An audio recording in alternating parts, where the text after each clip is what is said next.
अरे जय भीम जय वीर जय भीम जय भीम जय भीम जय भीम.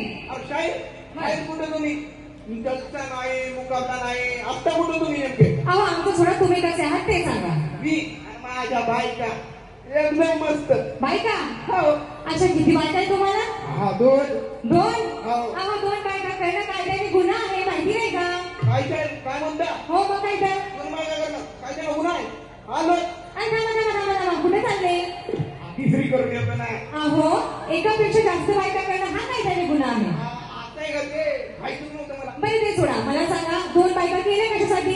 हा सरकारनं नवीन योजना काढली आहे ना लाडक्या बहिणी वा मग त्या 1500 रुपयासाठी तुम्ही दोन बायका करताय? हा करावं लागतं पोटा पाण्यासाठी शाहीर माझं थोडं शाहीर तुमचं काय चाललंय आमचं काही नाही बाबा चालेल आंबेडकरी चर्चा आंबेडकरी प्रबोधनात्मक कार्यक्रम. आंबेडकरी प्रबोधनात्मक कार्यक्रम हो. वा शाहीर मग फोन लागते नाही एखादा ही कोणती वेळ आता?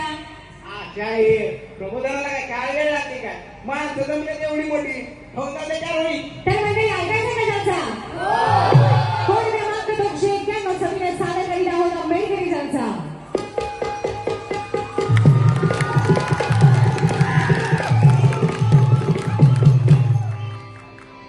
माझी जाऊ भीमाईच्या थोर वंदना. कारण की ठरला जिथे वैद्याला विशाप तू भीमा करुणीय कर्कठांचे मोजमाप तू भीमा. तुझ्या पुण्याईने जीवन जगती लाखो करोडो आणि ठरलाच बहुजनांचा मायबाप तू भीमा मायबाप तू भीमा मायबाप तू भीमा. माझी जाऊ भीमाईच्या थोर वंदना शिवाला वंदनाने भीमाला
अहो आंबेडकरी चर्चा म्हणजे काय फक्त बाबासाहेब आंबेडकरांच्या गुणगानाचा कार्यक्रम नाही तर बाबासाहेब आंबेडकरांनी ज्यांना ज्यांना प्रेरणास्थान मानलं त्या सर्व महापुरुषांना वंदन करून आपल्या अभ्यासात तुम्ही तर फार ज्ञानाच्या गोष्टी करता. हो मग मला सांगा बाबासाहेबांनी कोणाकोणाला गुरु मानलं? तुम्हाला माहिती का मंडळी तर सांगा बाबासाहेब आंबेडकरांनी कोणाला गुरु मानले? महात्मा फुलेंना. आणि महात्मा फुलेंनी कोणाला गुरु मानले? छत्रपती शिवाजी महाराजांना शिवरायांनी कोणाला गुरु मानले? संत तुकोबारायांना. आणि तुकोबारायांच्या गाथेमध्ये कोणाचा उल्लेख आढळतो? गौतम बुद्धांचा. तर अशी या गुरु शिक्षणाच्या विचारांची परंपरा राहिलेली आहे. तर त्या सर्व महापुरुषांचा एकच वसावी वारसा होता तो म्हणजे समतेचा ममतेचा आणि मानवतेचा. म्हणून म्हणायचं आहे की बुद्ध का पेन भीमराव फुले या भूमीवर जन्मले. बुद्ध का पेन भीमराव फुले या भूमीवर जन्मले. त्यानंतर जीवन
ती संस्कृती पण तिथं माणसासारख्या माणसाला पाण्यावर भिजून मारल्या जात होतं.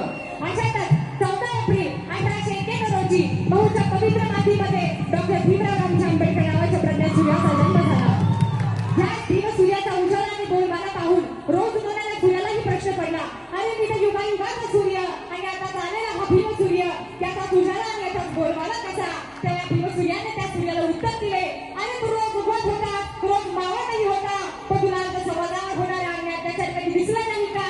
पण मी कसा भीम सूर्य आहे, इथल्या शोषितांचं, पीडितांचं, दुःखितांचं, वंचितांचं दुःख मिळविल्याशिवाय मी मावळणारच नाही, असा भीम प्रतिकार घेणारा तुमचा आमचा बाप बाबासाहेब आंबेडकर.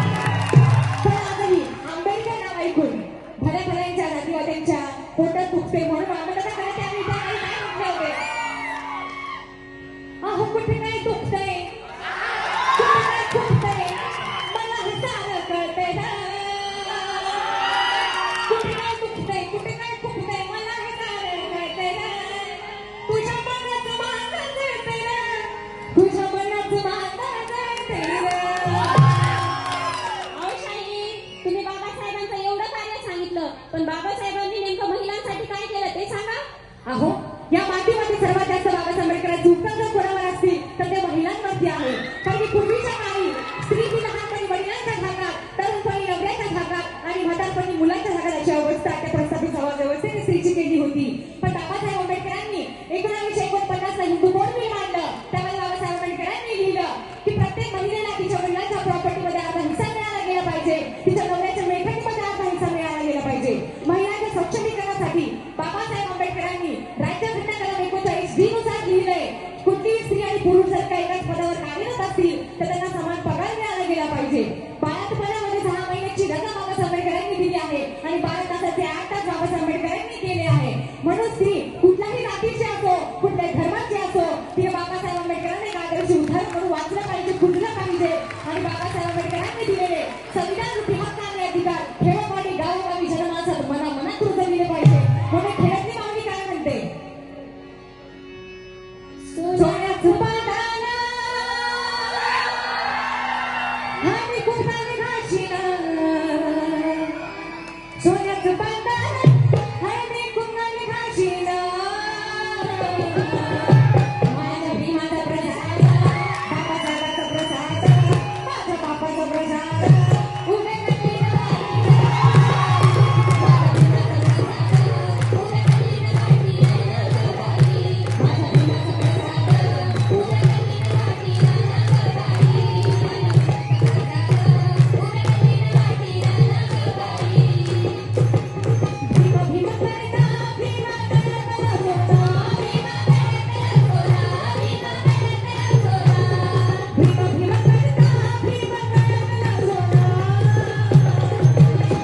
अशी सोन्याला लागे, अशी सोन्याला लागे, किती दाखवली बादल,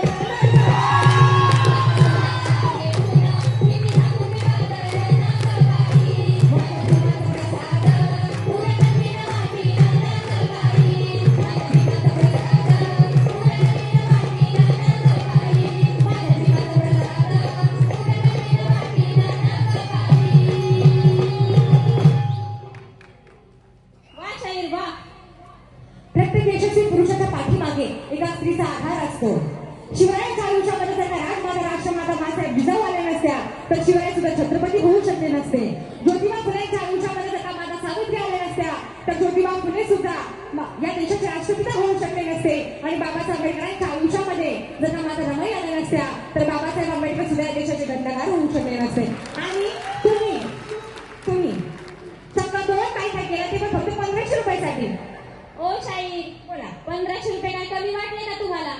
कालच 1500 रुपयाचा लाभ घेऊन मी पुण्याला जाऊन आले आणि अर्ध्या तिकिटात दगडूशेठ गणपतीचं दर्शन पण घेऊन आले आणि माझ्या मुलीसाठी नवस पण करून आले बाबा. तुम्ही दगडूशेठ गणपतीला गेल्या होत्या? हो. मग तुम्ही भिडेवाड्यात गेलात असाल. भिडेवाडा काय आहे ते? अहो त्या भिडेवाड्यामध्ये महात्मा ज्योतिराव फुलेंनी मुलींच्या शिक्षणासाठी पहिली शाळा उभारली. तो भिडेवाडा समोर तुम्हाला माहिती सुद्धा नाही.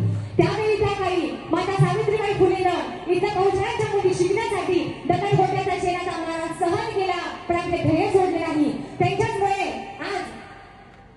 आज प्रत्येक महिला पुरुषाच्या बरोबरीने सर्वांचं जीवन जगत आहे आणि तुम्ही त्यांना विसरल्या. बाबासाहेब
घातले